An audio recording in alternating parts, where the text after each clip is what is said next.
Hi friends, எப்படி இருக்கீங்க? நான் உங்கள் அரசை விவசாயி. இன்றைக்கி எங்கே வந்திருக்கோம் பார்த்தீங்கன்னா, மல்லிகை செடி வெட்டலாம்னு தான் வந்திருக்கோம். மதிய வேலைக்கு பாருங்கள், கொஞ்சம் குறைவாக இருந்துச்சு. நம்ம வீடியோவை சப்ஸ்கிரைப் பண்ணிவிட்டு பாருங்கள். வீடியோ பிடிச்சிருந்தா ஷேர் பண்ணி விடுங்க. விவசாயம் பிடிக்கும்னா சப்போர்ட் பண்ணுங்கள். பாருங்கள், இன்றைக்கி வந்து கொஞ்சம் செடி வெட்டு வந்து கொஞ்சம் நல்லாவே இருந்துச்சு. தண்ணி பாய்ச்சி வச்சுருந்தாங்க.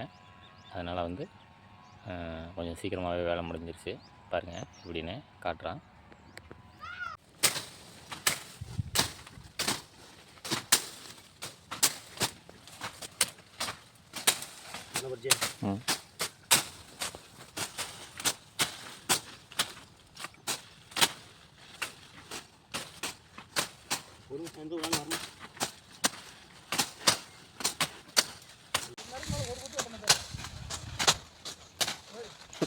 நாங்கள் மிச்சத்தை நாங்கள் வெட்டிக்கிறோம் மாமா. ஆமாம்,